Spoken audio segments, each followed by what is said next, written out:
The Metropolitan Vickers diesel had been on the island of Sodor for a few months now, and had proven to be a very versatile engine.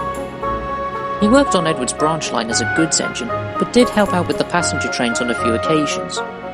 BoCo had become friends with some of the steam engines like Edward and Duck, even Gordon after he believed BoCo had saved him from Bill and Ben. But the other big engines thought otherwise. "He might be a hard worker," puffed James one night, "but it won't be long until he shows his true colours." "What do you mean by true colours?" asked Edward. "I mean, he'll just be another devious diesel who thinks he's revolutionary, that's what." "Don't be ridiculous," said Gordon, who was getting tired of James complaining. "BoCo is a fine engine. He knows how to deal with silly little engines, just like what he did with Bill and Ben." There was a quiet mumble from nearby. Henry, however, just stayed silent. He hadn't met BoCo yet, but did agree with two things. One being diesel engines could be trouble, and the other being that they could be just as good as steam engines. But all the same, he wasn't sure whose point of view to believe, or to follow. Next morning, Henry was taking a goods train to the harbour. He was still thinking about the discussion the night before, but hadn't settled on a conclusion. "Both Gordon and James do have good points about BoCo," he thought to himself, "but they can be proven wrong if the facts are true or false. I guess I'll have to find out for myself."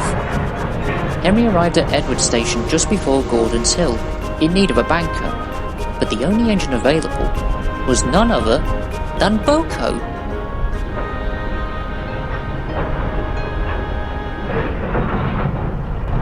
"Hello there," BoCo said happily. "Need some help?" Henry didn't say anything at first, but stuttered a quiet, "Yes, please." "All right then, let's get to work," and BoCo went round to buffer up to the back of the train. Henry was quite impressed. "He seems eager to help. Maybe he is a nice diesel." "Ready," called BoCo from the back of the train. "Same here," replied Henry, and away they went.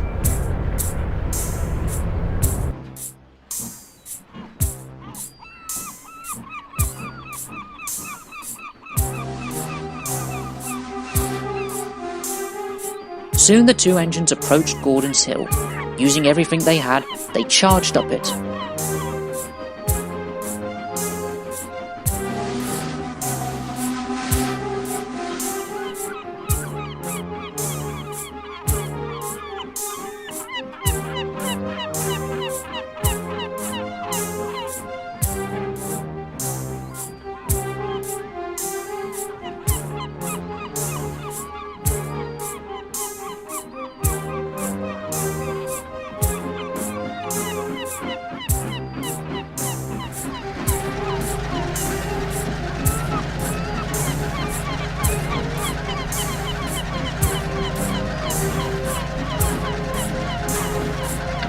But as they did so, Henry thought he could hear a strange roaring sound coming from the back.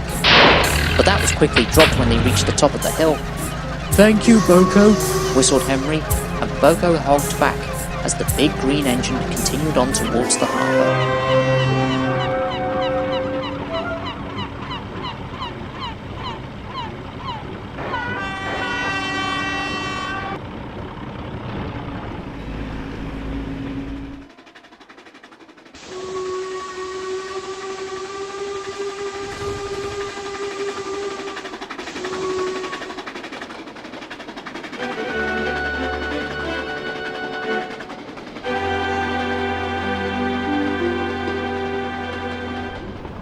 That evening, BoCo was resting in the sheds when Henry backed in after delivering his trucks.